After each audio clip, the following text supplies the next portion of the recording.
ရက်လို့နေပြီလားဗျာတဲ့ကြည့်ပါဦးဆိုတော့ညီအကိုဗီဒီယိုတွေကိုမကြည့်ဘဲနဲ့တွေးတဲ့ဗီဒီယိုတစ်ခုမှเนาะညီမြင်လို့ဝေမန်းတယ်လို့ပဲယူဆပါတယ်ညီအကိုဗီဒီယိုတွေကိုညီ50ဘုံတော့လှည့်ကြည့်အကိုဘလို့လူမျိုးလဲဆိုတာညီကောင်းကောင်းရေးမိပါเนาะညီကောင်းကောင်းရေးမိမှာပါ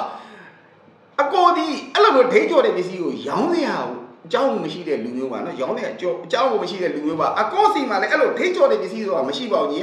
ဒိတ်ကြော်တဲ့အကြောင်းရင်းလည်းမရှိပါဘူးညီဒီပစ္စည်းတွေအကုန်လုံးအမြင်နဲ့လဲပတ်နေတဲ့ပစ္စည်းတွေပေါ့ညီလဲပတ်နေတဲ့ပစ္စည်းတွေဖြစ်တဲ့အတွက်ပစ္စည်းတွေဝင်လိုက်ထွက်လိုက်ဖြစ်တဲ့ဒိတ်တွေကအမြင်နဲ့လက်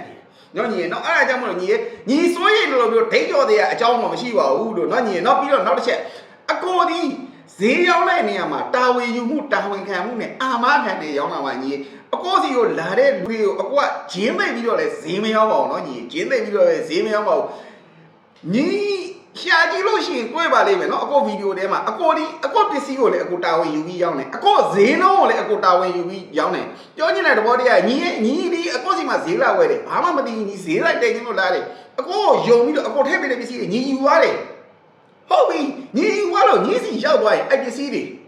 ညီမရောင်းပါဘူးအစိမ့်မပြေဘူးဆိုအကိုပြန်ပြီးအကိုပြန်ယူပေးတယ်ဘောက်ချထဲမှာဖွင့်ထားတဲ့ငွေတန်မို့တိုင်းညီအကိုငွေပြန်အမ်းပေးလိုက်မယ်နော်ဒါပစ္စည်းနဲ့ပတ်သက်ပြီးပြောတာပေါ့နော်ဈေးနှုန်းနဲ့ပတ်သက်ပြီးပြောမယ်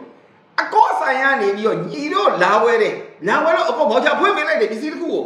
အဲ့ပစ္စည်းရဲ့ဈေးနှုန်းကညီတို့နေမှာညီတို့အရက်ဒေတာမှာဟာဘယ်ကတော့ဘယ်ဆိုင်ကတော့ဘလောက်ပဲရှိတာဘယ်ကတော့ဘလောက်ပဲရှိတာဟာဒီပဲစော်တယ်အဲ့လိုမျိုးထင်တာနဲ့အကောပစ္စည်းအကောကိုပြန်ပေးလိုက်